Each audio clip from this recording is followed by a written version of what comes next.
오늘 강의는 이제 세 부분으로 좀 나눠서 해보려고 합니다. 오늘 다루는 주제가 내용들이 좀 있어서 이것을 20분씩, 20분씩, 20분씩. 그래서 여러분들이 이번에는 제가 지난번에는 중간에 휴식 시간을 좀 넣었었는데 제가 강의하는 중간에 여러분들이 그저 저 비디오를 이제 끄고 이렇게 참석을 해주시길 바랍니다. 그래서 몸도 좀 자유롭게 움직이시면서 그렇다고 화면에서 멀리 떠나지는 마시고 좀 편안하게 움직이시면서 들으실 수 있도록 화면도 끄시고 그 다음에 이제 나눔 그래서 제가 한 강의를 하고 그 강의에 관련된 나눔을 이제 진행하려고 합니다. 그래서 여러분 저별로 그 강의에 제가 이제 좀 요구하는 내용들이 있어요. 그 강의와 연관되어 있는 토론의 내용들 같이 나눠주시면 감사하겠고 또다시 그 다음 주제에 대해서 큰 틀은 내 눈 속에 들보를 빼라지만 그 안에 나누어지는 세 꼭지가 오늘 있는데 한 꼭지씩 얘기하고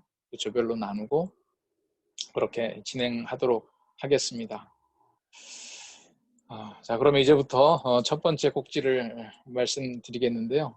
여러분들 아까도 말씀드린 대로 편안하게 비디오는 다 이제 끄셔도 됩니다. 여러분들 화면을 터치하시면 그 밑에 이제 메뉴바가 나오죠. 어떤 분들은 항상 나와 있는 분도 있고 설정에 따라서 다른데 화면을 터치하시면 스마트폰 기준입니다. 컴퓨터는 좀 다르죠.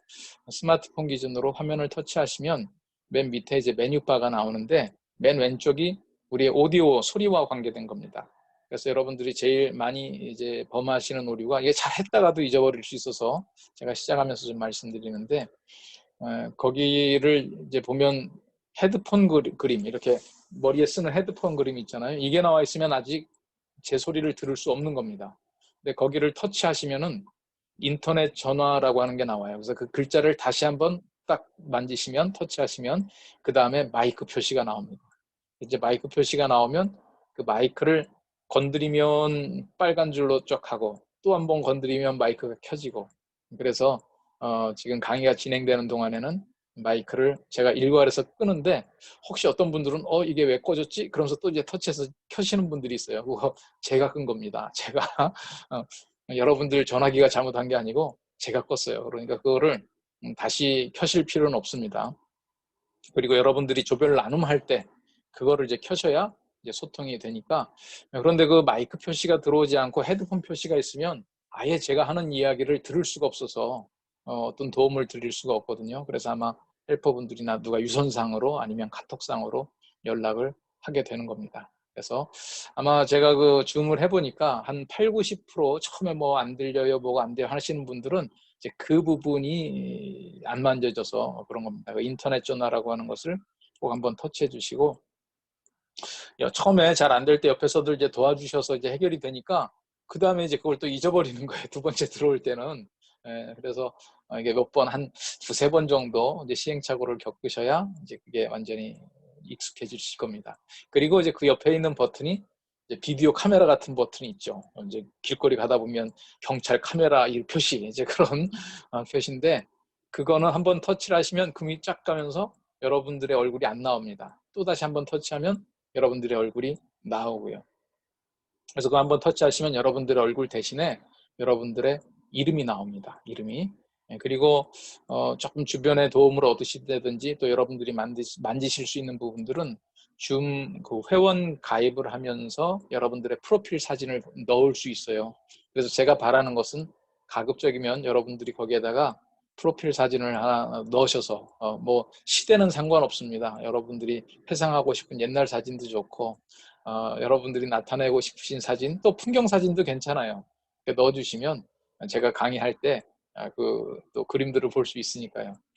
그래서 여러분들이 비디오 대신에 여러분들의 이름이나 여러분들이 집어넣으신 프로필 사진이 나올 수 있도록 하는 것이고요. 그 다음 이제 하나 옆으로 가시면 참가자라고 하는 이름이 나오죠. 참가자라고 하는 이름이 나오는데 그 참가자를 터치하시면 그 여러분의 이름이 아마 맨 위에 나올 겁니다. 그리고 그 이름 옆에 또 한번 이렇게 터치를 하시면 이게 화면이 조그마니까 잘못하다가 옆을 만질 수 있는데요. 참가자를 터치하시고 여러분들의 이름을 터치를 하시면 이름 바꾸기가 있어요. 제가 왜 이 말씀을 드리냐면 간혹 어떤 분들은 여러분들의 휴대폰 기종으로 그냥 이름이 되어서 들어오시는 분들이 있거든요. 뭐 갤럭시 10이다, 갤럭시 20이다, 뭐 아이폰이다 이런 거요. 그래서 그렇게 되면 이제 누가 참석했는지 이제 파악이 힘들잖아요. 그러니까 누구신지를 모르고 그래서 터치해서 이름 바꾸기에서 여러분들 휴대폰 기종으로 되어 있으신 분들은 여러분들의 실명으로 바꿔주시는데 지금 여러분들의 이름들이 아마 바뀌어 계신 분들이 있을 거예요. 이름 앞에 숫자가 붙으신 분들. 제가 강의 시작하기 전에는 좀 시간 있을 때 지금 여러분들의 이름을 제가 바꿔드렸어요. 앞으로는 여러분들이 입장하시면서 좀 잊어버리지 않으시면 여러분들 이름 앞에 숫자를 붙여주시는데 마음에 드는 숫자를 붙이는 게 아니라 우리 이제 배치된 조가 있죠. 3조, 4조, 5조, 우리 7조까지 되어 있는데 숫자를 써주세요. 숫자를. 그래야 제가 여러분들 이제 나눔을 할 때 이 배치를 좀 수월하게 할 수 있습니다. 여러분들도 해보셔서 알지만 이름이 분명히 여기에 써 있는데 한 번 안 보이기 시작하면요, 막 위아래로 몇 번을 훑어도 안 보여요. 그런데 이 숫자는 잘 보이거든요. 그리고 여러분들이 이름 앞에다가 숫자를 붙여주시면 제가 여기에서 여러분들을 도와나가는 이름이 그 가나다 순으로 나와요. 그러면 번호 순으로 쭉 나가니까 제가 작업하기가 좀 훨씬 수월하거든요. 그래서 여러분들이 저를 좀 도와주신다 하는 의미로 입장하시면 이름 바꾸기에 들어가셔서 이름 앞에 조, 번호를 먼저 붙인다. 꼭 기억해 주시고 또 제가 시작하기 전에 여유 있을 때는 못 바꾸시는 분들은 제가 그냥 바꿔드리는데 오늘도 이제 조별 나눔을 몇 차례 하니까 중간에 들어오시든지 이제 시작할 때 제가 이제 시작하기 전에 못 들어오시는 분들은 좀 그렇게 이름을 고쳐주시면 감사하겠습니다. 예, 제가 이제 줌 사용에 대해서도 지금 이 현대 사회에 피할 수 없는 상황이 됐어요. 배워야 되니까 너무 귀찮고 힘들고 그렇게 생각하지 마시고 꼭 요 장벽을 한번 뛰어넘어서 이제 주변에 계시는 분들하고 줌으로 소통할 때 또 좀 더 많은 교회들이 이제 줌으로 이러저런 모임들을 많이 하시는 것 같아요. 그때 여러분들이 다른 분들한테 이런 기능도 좀 알려주시면서 피스메이커의 역할을 하시면 좋지 않을까. 그래서 여러분들이 피스메이커도 공부하고 이 시대에 꼭 필요한 기능 중에 하나가 되어버린 줌 기능도 배운다 이렇게 생각해 주시면 감사하겠습니다. 우리의 성경적인 원리 첫 번째, 하나님을 영화롭게 하라. 두 번째, 당신의 눈 속에 들보를 빼라. 세 번째, 온유한 심령으로 바로잡으라. 네 번째, 가서 화해하라. 이 기능 중에 제가 이제 첫 번째 말씀드렸고 이제 두 번째 오늘 내 눈 속에 들보를 빼라 이 내용을 말씀드리게 됩니다. 내 눈 속에서 들보를 빼라. 오늘 성경 말씀 먼저 이 교재에 있는 내용들을 중심으로 나갑니다. 여러분들이 있는 자리에서도 한번 소리내서 읽으시면 좋겠네요. 저랑 같이 시작. 다른 사람의 허물을 간과하는 것은 하나님이 우리를 향해 놀랍게 용서해 주신 것을 본받는 것이다.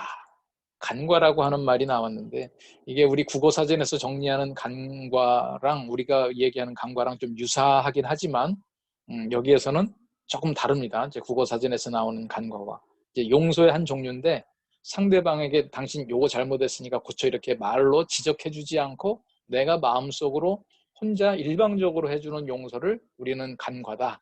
이게 국어사전에 그렇게 나왔다는 게 아니라요. 이 피스메이커 과정에서 우리가 잠정적으로 그렇게 사용을 하자라고 지금 저와 여러분들이 합의를 하시는 겁니다. 그래서 이 부분은 이렇게만 하시고 이제 우리 네 번째 원리를 다룰 때 가서 화해하라 해서 조금 더 그 의미에 대해서 설명하도록 하겠습니다. 간과라고 하는 것은 수동적인 과정이 아니다라고 하는 거예요. 그냥 뭐 할 수 없이 하고 그냥 간과가 그냥 저절로 되고 가만히 있어도 마음속에서 누군가가 용서가 되는 게 아니라 우리 빨간 글씨 보면 능동적이다, 의도적이다 이렇게 했죠. 능동적이고 의도적으로 다시 말해서 결코 자연스럽게 되진 않는다는 거예요. 그래서 결단을 해야 된다. 결단.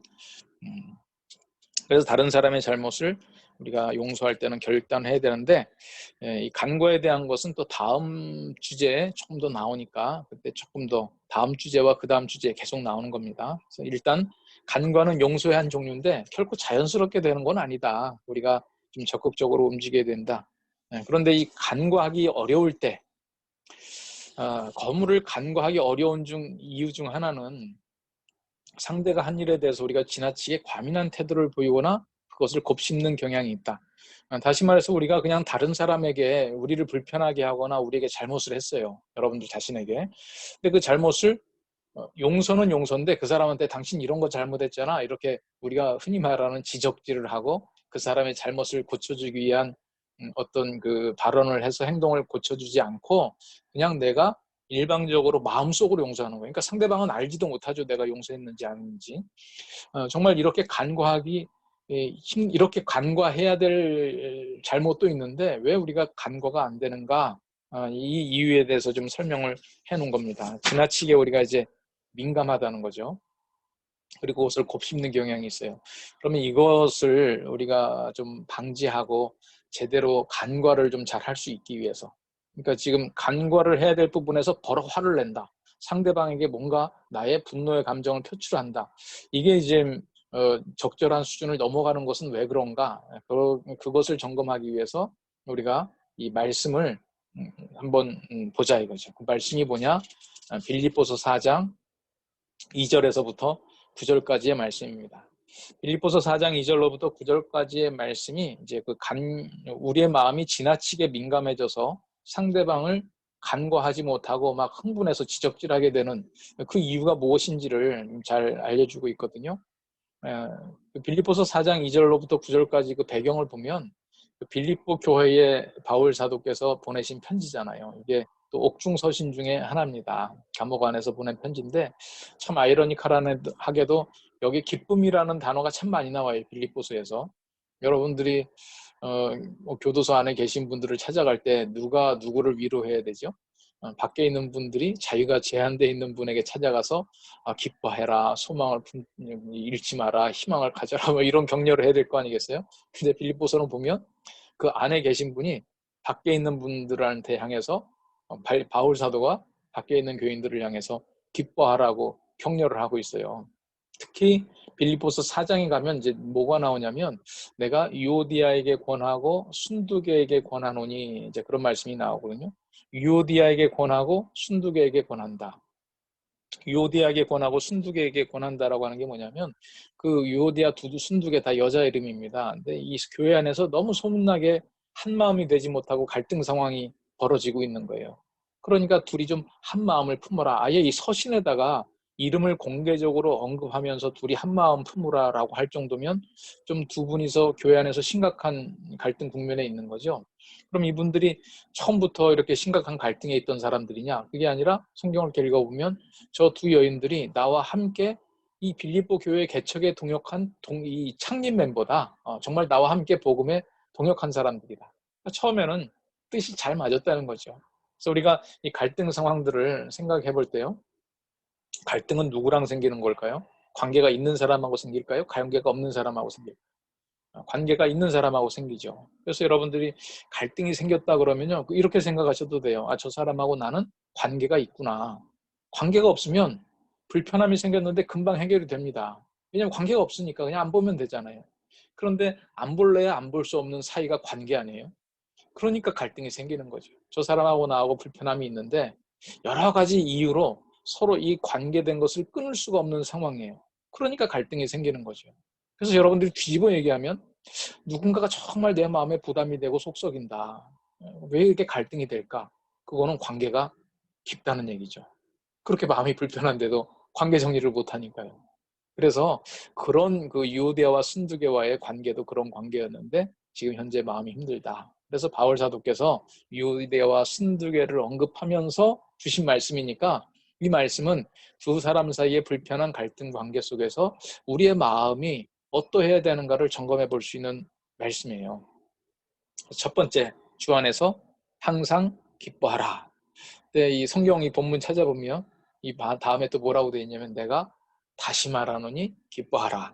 그러면 쉽다는 걸까요? 어렵다는 걸까요? 매우 어렵다는 얘기죠. 쉽지 않습니다. 주 안에서 항상 기뻐하는 것. 그러면 어떻게 주 안에서 기뻐할 수 있느냐? 이거는 주 안에 있어야 기뻐하죠. 주 안에.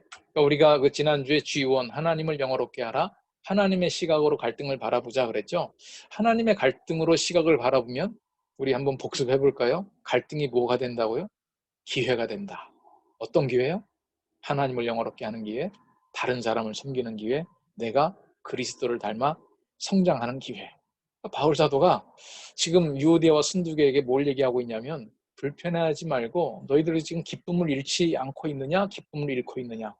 주 안에서 항상 기뻐하는 것을 잃어버리면 상대방을 향하여 과민한 태도를 취하게 돼 있다 이거예요. 과민한 태도라고 하는 것은 소리 안 질러도 될 대목에서 소리 지르고 뭔가 우리의 마음속에 불편함들이 그대로 표현이 되고 이런 상황이라는 거죠.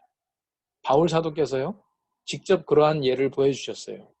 빌립보서 4장인데 그 시작하는 1장 말씀에 어떤 말씀이 있냐면 그러면 무엇이뇨? 외모로 하나? 참으로 하나? 무슨 방도로 하든지 전파되는 것은 그리스도니 이런 말씀이 있거든요.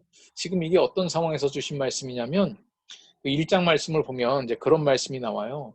바울 사도가 이 빌립보 교회를 목회하시다가 본의 아니게 지금 감옥에 들어갔어요. 자유가 제한돼 있고 교인들을 못 만나는 상태예요. 그러니까 바울 사도가 없어졌다. 이제 이 빈자리가 생겼다. 그러므로 우리가 열심을 내자. 그런데 열심을 내는 사람들의 동기가 두 가지라는 거예요. 하나는 바울 사도를 사랑하는 마음으로 바울 사도가 안타까워할까봐 그의 마음을 정말 편안하게 위로하자. 그래서 열심을 내는 사람이 있고 어떤 사람은 우리가 열심을 내서 바울 사도를 괴롭게 하자. 이렇게 열심을 내는 사람들이 있다는 거예요. 바울 사도를 괴롭게 하려고요? 왜 열심을 내요? 우리가 그 정황을 한번 생각을 해보면 정말 바울 사도에 대해서 평소에 사랑하시는 분들은 바울 사도가 얼마나 마음이 안타까울까. 우리가 바울 사도의 빈자리를 메꾸자. 그러면서 열심히 복음을 전파하면서 교회 성장을 도모했겠죠. 그런데 그 중에 어떤 분들은 바울 사도에 대해서 좀 불편한 분들이 있었나 봐요. 바울 사도 때문에 교회 성장에 방해가 된다. 오히려 그분은 빨리 떠나줬어야 된다. 그런데 지금 바울 사도가 안 계시니까 그걸 증명할 수 있는 좋은 기회잖아요. 바울 사도 없을 때 우리가 엄청난 부흥과 성장을 이뤄보자. 이래가지고 막 열심히 전도를 하는 거예요. 그러면 바울 사도가 괴로워할 줄 알고. 그런데 이제 그 상황을 얘기하면서 뭐라고 그러냐면 바울 사도가 대부분은 나를 위해서 그러지만 개중 일부는 그런 마음을 갖고 열심을 내는 사람이 있다는 걸 나도 알고 있는데 그 다음에 나오는 말씀이 이 말씀이에요. 그러면 무엇이뇨? 외모로 하나 참으로 하나 무슨 방도로 하든지 전파되는 것은 그리스도니. 그러면서 좀 건너뛰면 이로써 내가 기뻐하고 또한 기뻐하리라. 이게 주 안에서 항상 기뻐하는 요령이죠. 내가 그 사람을 1대1로 생각을 하면 좀 불편한데 하나님의 시각으로 이 갈등의 상황을 보면 기뻐할 수 있다. 그래서 영어 문장으로 보면요. 조금 더 우리가 우리 모국어가 아니니까 생각하게 되죠. 정말 진정한 동기, false motive든지 true든지 거짓된 동기든지 참된 동기든지 Christ is preached. 그리스도가 전파되고 있지 않냐. 그래서 because of this I rejoice. 이것 때문에 내가 기뻐한다는 거예요. 근데 그 다음 표현이 더 재밌습니다. 성경에서 계속 뭐라고 돼 있냐면 yes and I will continue to rejoice. 이게 결코 자연스러운 감정이 아니라 결단해야 나올 수 있다는 감정이죠. 그래서 이제 그게 우리말 번역으로는 아까 다시 한번 그 화면 볼까요? 기뻐하고 또한 기뻐하리라. 이 말이 또한 기뻐하리라라고 하는 말이 여기에 나오는 yes and I will continue to rejoice. 그래 나는 기뻐할 거야. 능동적이고 의도적인 결단이지 결코 자연스럽거나 수동적인 것은 아니다. 그래서 첫 번째, 주 안에서 항상 기뻐하라. 두 번째 나오는 구절이 너희 관용을 모든 사람에게 알게 하라. 사실은 그 다음에 나오는 것이 이 이유를 설명해 주는 건데요. 주께서 가까우시니라. 그 주님은 어떤 주님이죠? 부활하신 주님, 다시 오실 주님. 그래서 우리가 살고 있는 것은 이 세상에서 내가 목숨 다하여 육체적 수명이 다하면 끝나는 그것이 아니라 우리에게는 영원한 삶이 있다는 거예요. 주님 다시 오시는 그 영원한 하나님의 나라. 그래서 우리가 이 관용이라고 하는 것은 어찌 보면 너그러움, 포용력, 친절 이런 거잖아요. 관용을 알게 한다라고 하는 것은 어디에서 나오느냐? 사람들은요 여유가 있어야 친절해져요. 막 내가 돈이 많든지 힘이 많든지 지식이 많든지 이런 게 다 없어도 친절해지려면 뭐가 있으면 되냐면 시간이 많으면 돼요. 시간이 그냥 시간이 무한대로 있든지. 여러분 우리에게는 뭐 돈도 지식도 뭐 우리의 체력도 뭐 없을지 몰라도 우리에게는 뭐가 있습니까? 영원한 하나님의 나라가 있죠. 그래서 우리가 관용을 보여줄 수 있는 거예요. 누군가가 막 여러분들의 마음을 뒤집어 놓잖아요. 그래, 너에게는 이 세상밖에 없는지 몰라도, 그래서 네가 죽자 사자 나한테 지금 달려드는지 몰라도 나에겐 영원한 하나님의 나라가 있다. 이것이 우리에게 뭐를 보여주느냐? 관용의 능력을 키워준다. 세 번째, 아무것도 염려하지 말고 기도하라는 겁니다. 우리가 염려할 시간 대신에 기도할 시간을 확보해야 된다. 이제 그런 얘기 하죠. 그래서 사실은 여러분들의 마음을 힘들게 하는 사람을 놓고, 사건을 놓고, 사실은 기도하고 있었나? 하나님 앞에 지금 내가 호소하고 대화하고 있나? 이걸 안 하게 되면 어떻게 된다고요? 과민한 태도가 나온다. 과민한 태도라고 하는 것은 우리의 말과 표현과 행동에서 나오는 거죠. 네 번째가 참된 실상을 파악하라. 이게 또 참 재미있어요. 그 본문을 보시면 4장 8절에 무엇에든지 참되고 착하고 칭찬할 만하고 덕이 있고 무슨 기림이 있고, 이걸 보면 다 좋은 긍정적인 리스트들이 있어요. 그러니까 여러분들이 갈등 국면에 빠져 있을 때 상대방에 대해서 생각을 해보면 처음부터 끝까지 미운 것밖에 없잖아요. 이쁜 구석이라고는 요만큼도 없을 거예요. 그런데 과연 그것이 정당한 평가인가 한번 생각해 보라는 거예요. 아까 갈등은 관계에 있는 사람 사이에서 생긴다고 그랬죠. 그럼 그 사람이 그렇게 나쁜 것으로 똘똘 뭉쳤는데도 우리가 그 사람하고 관계하기 시작했을까요? 그 사람에게 뭔가 매력이 있고 뭔가 사랑이 가고 뭔가 긍정적인 부분들이 있어서 우리가 그 사람을 관계하게 됐죠. 물론 연약하고 나쁜 것밖에 없는데 희생적인 마음으로 돌봐주려고 항대하는 사람도 있을 거예요. 그러나 여러분들의 마음을 힘들게 하는 사람의 제대로 된 평가를 내린다면 나쁜 것만 있는 게 아니라 사실은 장점이 있고요. 또 어떤 면에서 보면 장점과 단점이 따로 구분되는 게 아니라 똑같은 성격인데 어떤 경우에 장점으로 작용이 됐다가 지금 여러분들의 형편이 바뀌어서 그것이 다시 단점으로 작용되는 경우도 있어요. 그래서 바울 사도께서 이 갈등 국면에 있는 두 사람에게 뭘 얘기하시냐? 착한 것, 칭찬할 만한 것, 덕이 있는 것, 기림이 있는 것, 이런 좋은 점들을 한번 생각을 해봐라. 그게 여러분들이 상대방에 대한 과민한 태도를 방지할 수 있는 것. 그리고 마지막 중요한 게 배운 바를 행하라는 겁니다. 배운 바. 너희는 내게 배우고 받고 듣고 본 바를 행하라. 그리하면 어떤 약속을 주셨냐면 평강의 하나님이 너희와 함께 할 것이다. 그랬어요. 그래서 우리가 지금 많은 신앙 공부들을 하잖아요. 성경 읽고 매주일 말씀 듣고. 그런데 이제 중요한 거는 왜 이게 실천이 안 되는가? 내가 그것을 듣고 실천이 안 되는 이유는 하나님의 말씀보다 나의 경험과 지식이 우선하기 때문에 실천이 안 되겠죠. 나의 경험과 지식보다 하나님의 말씀을 우선할 수 있는 건 무엇이 작용이 돼야 되느냐? 믿음이 작용돼야 되죠.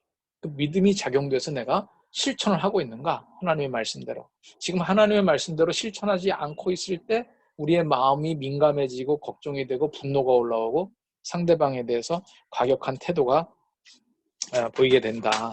지금 이게 우리의 마음을 점검할 수 있는 5가지 포인트입니다.